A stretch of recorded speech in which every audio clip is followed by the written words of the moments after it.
All right, so let's go to this developing story this evening. Voting is currently underway in Ekurhuleni for a new mayor.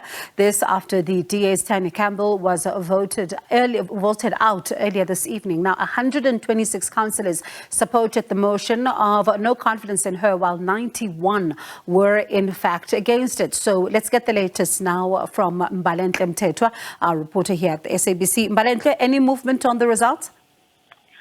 Well, we are still waiting for the voting process to be concluded, but the latest really at this hour is that ActionSA, which is a member of the multi-party coalition which has been in power in the city of Ekurhuleni, decided to walk out even before voting got underway. This is not the first time we've seen them doing this. It also comes as a surprise given that they released a statement earlier today pledging their support for Thania Campbell, who was the mayor at the time, and said that even though the coalition, or they elected to opt out of the coalition arrangement that they had, citing various reasons such as a failure to deliver services, and they said that they believe that the incoming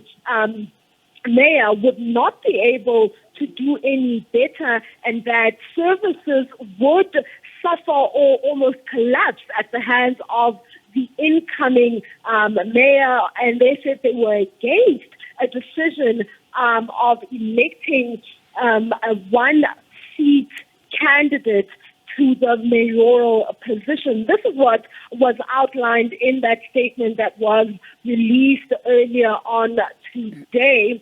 And it then comes as a surprise to see them walking out, as they have been walking out of many voting processes in council. You will remember the time when that emergency council meeting, or that late night council meeting was convened. We saw ActionSA staying and then electing to walk out.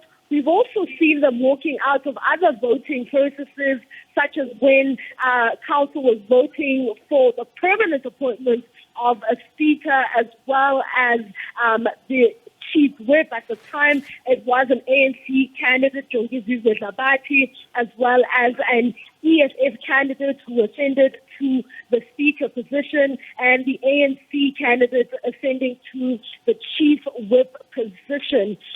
So this is really, it comes as a surprise, but this is not the first time that we are seeing this happen. But at the moment, we are seeing voting continue.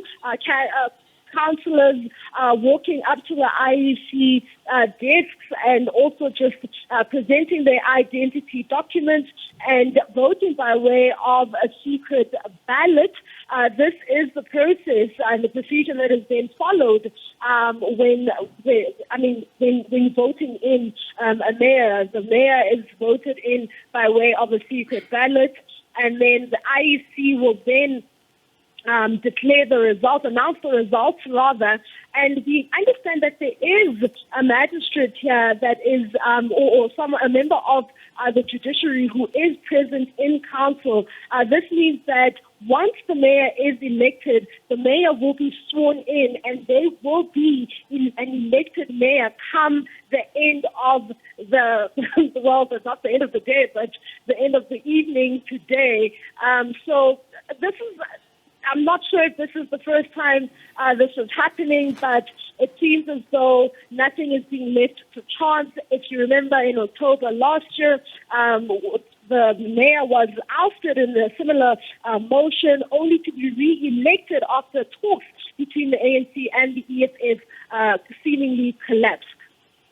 All right, Mbalenhle, we'll let you go then to continue to monitor this particular story for us. And this, of course, happening, just as you look at what has happened, unfolded in the city of Johannesburg, you look at what has happened in the city of Tshwane. Now, talk even by this multi-party government of, a motion of no confidence that will be brought in the city of Tshwane against the speaker. So now you're seeing yet another situation unfolding in the city of Ekurhuleni, and one wonders, where does all of this leave service delivery as the residents continue to complain about some of what is going on the ground. But we'll continue to check in with Mbalenhle Mthethwa, SABC News reporter.